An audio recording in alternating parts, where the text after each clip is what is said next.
What is going on, guys? Jack here, and welcome back to Park to Prem here with Towel Town. Today it is episode number 96. It's very much in the balance. It's very much on the line. Everything is so close to the bottom of the league. Frankly, I'm a little bit shook because we have struggled really hard since the EFL Cup final.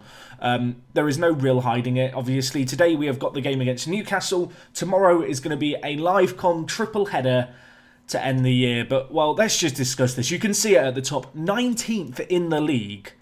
What has happened? And I'll tell you what's happened. Everyone's doing very well. Typically in the Premier League, it used to be the case that 40 points was enough to stay up. In recent years, as teams have got fewer and fewer points at the bottom of the table, as the top teams have got better, 38 points is normally enough to keep you safe. We have 4 games left of the season. We sit on 34 points. You can really see here, there is at this point just about 4 teams battling it out to avoid 2 relegation spots. Ourselves, Sheffield United, Burnley and Brighton. It's crazy. Our goal difference is very good, but that's not really much of a silver lining. Today's episode is against Newcastle, a team who have scored 31 goals in 34 games. They do not score many goals. They also don't concede many goals either, though.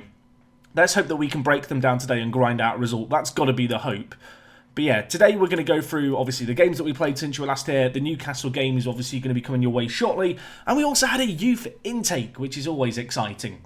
So anyway, let's talk about the league form. And since you were last here, we have played 5 league games, only 2 defeats. 5 points from 5 games really isn't that bad, I feel like, when you consider the difficulty of some of these matches. However, the fact we couldn't beat Stoke is a problem. You can see we started off with a game against Bournemouth. This finished 2-2, a game where all the goals came in the first half. It was a very even game in the first half. Bournemouth in the second half really, started to apply pressure but couldn't find a breakthrough. For us, it was Shvetsov from the penalty spot and Stevanovic who got a 38th minute goal at the back post on his head that obviously secured us a point. And it wasn't a bad point. Bournemouth are in the top half. We've not lost to them this year. And at home, it was a result that we kind of needed. We've been struggling for points. We've been struggling for form, as you can see. It felt okay, and I felt like that could be a springboard going into the game against Stoke. However, really wasn't the case. They got the opener in this game through Addons Lawrence, a back post header from a free kick in a wide area. Turnbull replied a minute later. Lovely little finish by him, just showing his 20 aggression to really fight it out to get in at the near post and get a toe on the ball to get us the goal. But a point is how things were shared, and that was a game that we needed to win. And I knew off the back of that things were going to get difficult. We had Tottenham and Arsenal to play in the first of these games. We took on Tottenham, and well, after 2 minutes, I started to party. Shvetsov got an early goal for us. However, a quick-fire double for Tottenham saw our lead vanish. And Malcolm Moyle-Spray with a long-range effort for the second goal for them. Incredible goal to win the game, as you may observe by the stats in the bottom left. We were the better team in this game. I don't know how we lost it. If there's a game that I'm going to look back on this year and go, that is the one that we should have won that could have kept us up, may well be this game against Tottenham. On another day, it's a very different result. Anyway, we then took on Arsenal in a typical Towel game. 6-3 it finished. Turnbull with 2, Shvetsov with 1. They had a load of goals. Sissoko, who was at fault for one of the goals that they conceded when we beat them 4-0 earlier in the year, scored 4 in this game. Yeah, he's quite good, isn't he? And, well, most recently we took on Watford, a game that we had to win. Smolyo in goal for him. And, Agent Smolyo kind of helped us out quite a bit here. Shvetsov with a good goal in the 10th minute. At half-time, 1 goal up, I got a little bit shouty with the players. And then we immediately conceded. And at 1-1, having led for most of the first half to concede early on in the second, I was panicking. But Shvetsov to the rescue again. Lovely goal his second. Taking it around the keeper. Really kind of just aggressive play, I guess, is the way to describe it. The way he ran at the keeper and around him. Tucked it into the bottom corner. And a massive win for us. It's kind of interesting now when you look at our form that, the month of February looks just awful. And even this, most recent period hasn't been very good. The 9-1 result against Norwich really sticks out like a sore thumb, as does to an extent the 2-1 win against Watford. Of course, the game that we've got today against Newcastle is a game I do think we can win. They don't score many. They've just got a good defence. The big challenge for us is just breaking down Newcastle. I have kind of had a realisation as of late, and that's the fact that unlike a lot of times where you're newly promoted to the Premier League and you get spanked by a lot of big teams, yes, we have lost to a few of the big teams by big margins, but all the other games have been incredibly close. It's not like we're losing by 2 or 3 goal margins every single game. You can see, losing by 1 goal, losing by 1 goal, losing by 1 goal, draws as well that maybe could have been wins. It's been interesting. I don't feel like this has been the typical relegation candidate form, for the season. I guess early on we struggled a little bit, but even then we weren't getting hammered. 1-0 against Tottenham, 2-1 against Norwich, 3-2 against Manchester United. It just makes me feel like we've been a little unfortunate on the whole, and I know that might feel a bit weird to say, but I thought we'd turned a corner at one point if we just look at past positions. It's been a real roller coaster of a year. You can see we've been up, we've been down. Unlike, say, a team like Southampton, who have been bottom now for a long, long period, we've just not been able to find a string of results to get us away from the drop. And when you look at things, it's a very, very high-performing year. This is an unusually high points total this late on in the year for so many teams to have. With 4 games left, we've got this game today. If we win it, suddenly we could leapfrog even Brighton and be in 16th. If we lose it, I'm hoping that some results go our way. But of course, Brighton tomorrow to open up the end of season live com is going to be absolutely massive. But anyway, let's take a step back from the Premier League. Let's not look at it all as doom and gloom, and let's talk about this year's youth intake, because we've had one very, very good player in Danny Swan join our ranks. This guy, 16 years old, jovial personality, injury prone, which I absolutely hate. But besides that, he looks like he could be a very, very good player. If we just look at how we're training him, we're currently training him as a complete forward on attack. He's a very, very well-rounded player. I actually think that, pending how much he develops, I'm very likely to change his development to be an attacking advanced playmaker. I feel like he could do this role really, really well for us. But for now, because he is relatively well-rounded, there's not too many huge gaps in his game. Of course, there's some attributes which are below 10 and aren't so good. I'm looking at the 7 heading and long shots. But on the whole, he's relatively well-rounded. And so with that in mind, and given the fact he's only 16, train him as a complete forward, cover a load of different areas of his game, and then, if he doesn't develop on the whole, we'll make him into more of a specialist playmaker. That's kind of my thinking with this guy, but a very good player for the future. The best of the bunch this year in terms of the intake. We did also have Mark Ashcroft joined us. Very similar player, actually. Very, very, very similar. Unfortunately, he is also injury-prone and he is also inconsistent. Currently training him as a deep line playmaker on support. I hate the fact he has 1 jumping, reach and 7 strength, so I am focusing on his strength as a focus. He could still learn to jump a little bit, but I feel like that's always going to be an issue in his game. But on the whole, you can see here, not got the best physicals, which is why I'm not going to push him into being a super, advanced attacking playmaker. I feel like as a deep line playmaker, he could really do a job for us, and he's also got good player traits. Stuff like comes deep to get the ball, looks for a pass rather than attempting to shoot. Pretty good traits for a deep line playmaker. Runs with ball often, perhaps not so much. I might look to remove that from his game, although his dribbling isn't too bad on the whole. Anyway, another player that we have, a fullback. I was so excited about this guy. And then he went and broke his leg. Yes, I'm sorry, Derek Corker. I mean, maybe he can come back from this, but he broke his leg about a week after joining us. He has got an ambitious personality as well, which I really dislike. I was recently talking with a friend of mine over at Sports Interactive, Seb, who is involved in the youth development thing that was kind of overhauled, obviously, in the last few years. Because I wanted to ask him about determination, because I know from tweeting out stuff about players with good determination and, professionalism and ambition, people will look at a player that I post and they go, oh, he has, 12 determination, that's not very good. I was talking to Seb about this. Apparently, and I'm taking this straight from the horse's mouth, determination, ambition, and professionalism, the 3 attributes which obviously contribute to player youth development, are all weighted equally. So if you have a non-determined player, but they have, I think, resolute personality is good, professionalism and good ambition, I might be wrong on that. Don't quote me on that. But basically, if a player doesn't have determination, if they have the other 2, they're still going to develop into quite a good player. On the flip side, if you have an unambitious player who has really high determination, those kind of they counteract each other. Basically, they don't really work that well together. Anyway, I just thought that was interesting. I'll relay that bit of information because I feel like there's a lot of misinformation where people think determination is the be-all or end-all. Anyway, I clicked on Jack Spencer's profile here. Very good determination. Good little winger for the future, perhaps. Not the most exciting of the bunch, but we will see what he can become. He looks like he could be more than serviceable, and he's already quite a good player. And, you can see here, the rest, not quite so good. The last player we'll look at is Alban Kossi, I think is how you'd say his name. He's a Kosovoan, right? Is it Kosovoan or Kosovo? It's definitely Kosovoan, Jack. I feel like it says somewhere. Does it not say it? I think it'll say on his nationality. I don't actually know. Kosovoan. Or Kosovan. It's Kosovan, Jack. This is turning into a geography lesson, isn't it? Anyway, Alban, he looks okay. If he develops, fantastic. But I'll be honest, not got the highest hopes for him. He's not the pick of the bunch as far as I'm concerned. So anyway, it's a good youth intake. No kind of crazy standout players, but Danny Swan, definitely the player to keep an eye out for the future. Speaking of products of the Taulor Academy, however, I do want to give a little update on Matasovic. He's, of course, been on loan at Millwall since January, and he has recently broken into the Bosnia and Herzegovinian national team, where he got 2 goals on his debut. So what a debut that is in the national team. Absolutely fantastic to see.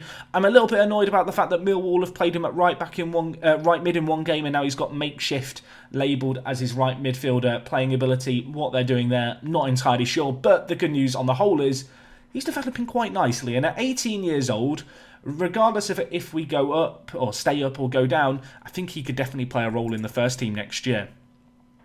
Anyway, in terms of team news for today's game against Newcastle, I'm going to go with the team that I have been playing most. I've kind of had this revelation lately that our midfield just isn't good enough. The wide midfielders aren't good enough. We don't have a great kind of centre mid, I guess. Dragomir is back from suspension, which is good news. I have previously been using Ronnie Williamson as the ball-winning midfielder when we play our more defensive system, but I think today against Newcastle, we're going to play on the front foot, we're going to go attack, and we're going to go and see what we can do there. But yeah, I've been thinking about it. I read the comments. I know a lot of people like to quickly blame our defence. I actually feel like our overall issue this year just comes down to not having the best of midfields. Don't get me wrong, Dragomir is good, but he's not crazy Premier League quality, and it's a similar story out in the wide areas. Kostic has developed a lot this year and does look very good at 21 years old. Definitely a player who will be around in the first team, I'm sure, for years to come. Similar story with Shuttleworth. Obviously, Stevanovic I've given game time to, but he's not wowed me when we've given him those chances. You can see he's not had the best of average ratings. But obviously, a very good player, nevertheless, can play just a real variety of positions. But is he Premier League quality? I mean, for the price that we got him for and stuff, I'm not going to complain a great deal. £2.4 million. You don't really expect a Premier League quality 27-year-old for that kind of money. But it's not even from an attacking perspective. I feel like we've had issues. It's just a case of when we need to hold on to that ball in the wide areas, in the centre of the midfield, that little bit of quality is lacking. I will say Matcha, more than Premier League quality. He's been phenomenal this year in terms of his development. I know he's not had the craziest of average ratings, but when you look at him, I feel like he's largely just let down by the players surrounding him. He is unfortunately one of those players who we do have to be wary of because he has got a relegation release clause in his contract.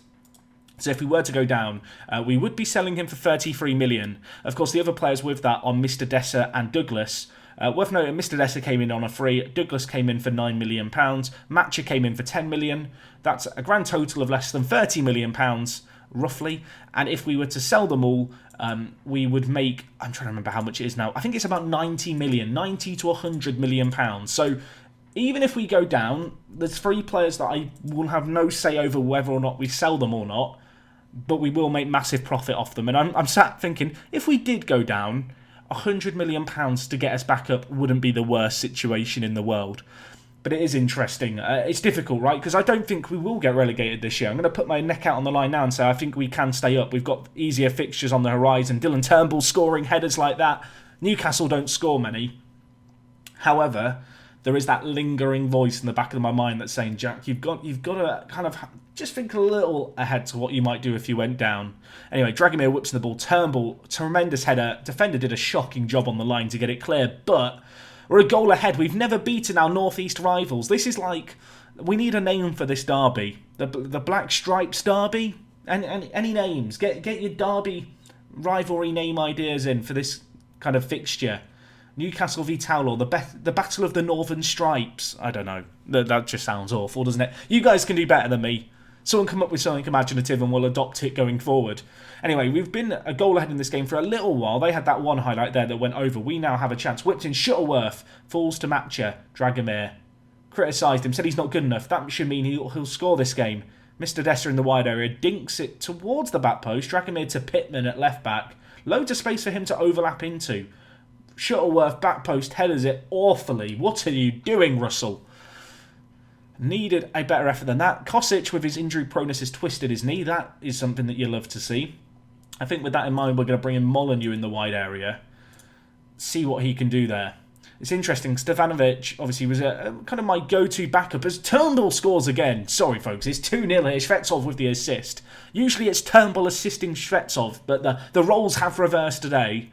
2 goals ahead in a must-win game. This is huge. But yeah, what I was going to say, Stefanovic was kind of the go-to backup until around January time where he got injured for a month. In that time, Molyneux really exploded and showed that he could do it at this level. And just kind of turned into my de facto, go-to super sub. And since then, Stefanovic has just kind of not really had as many opportunities in the team. Anyway, Shuttleworth doesn't have the craziest pace, but he's burning their fullback here. Can he get it into the mixer? Could we have 3 before half-time? Turnbull headers it narrowly over. You imagine he's going to want his hat-trick. He's a northeast lad, is Turnbull. Born in Durham. He knows how much this rivalry means. I mean, it's a rivalry that's only really existed for the last 4 years. But for the last 4 years of his life, since the age of 15, he's known what this match means to the Towlaw Ultras. And, he's doing his job right now in this fixture. I wonder if Newcastle United are sat wondering, how did our youth scouts not find Turnbull? Why did we not sign him up? Anyway, I need to focus on this game here because Jared Bowen's through. What a tackle by Pittman. I'll tell you what, Pittman was awful first half of the year. His average rating hasn't really recovered, but he does seem to do just moments of glory. And while Turnbull's bringing it forward, can he score to get his hat-trick? He can't. Kouame in goal tips it over. I mean, given the fact that Newcastle average less than a goal a game, at this point 2-0 up, I'm feeling quite good. Maybe that's naive, maybe that's stupid. It's just how I feel. Although I am now nervously thinking to the next episode. Is it bad that I'm just thinking to the next episode already tomorrow? I'm sat worrying, folks. The relegation scrap does this to me, because as good as this win is, it's not a result that kind of makes the gap behind us unassailable. It still makes everything very tight at the bottom, and it does still leave me very nervous. Anyway, we've had very little highlights in this second half. Newcastle haven't created a great deal. Not entirely surprising when you've seen their goal-scoring record. Turnbull is still going to want his hat-trick, and I mean, look at him go. Takes it around his man. Could he go on his lonesome? Can he tuck it away? He can't. I couldn't speak. I forgot to breathe. Oh, Turnbull. Oh, he's had so many chances for the hat-trick as well. Match is on a booking. I'm going to take him off for Blesser. And you know what? Stefanovic needs a bit of match sharpness building into his game. We're going to bring him on off the bench as well, just for the last 5 minutes. Obviously, it doesn't make a great deal of difference coming on for the last 5 minutes for your match fitness, but it keeps him happy, right? He gets some Premier League minutes as they score. That looked offside by Nygren. Is VAR going to give it? It is going to give it. We might get a clean sheet, everyone. It's against the team you're most likely to get a clean sheet against all year. Oh my word. Oh my word. We needed this win. We needed this win so badly. 2-0 it finishes.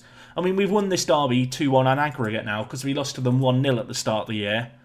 Not the most classic of derbies, but with that game, you can see we pull out into 16th.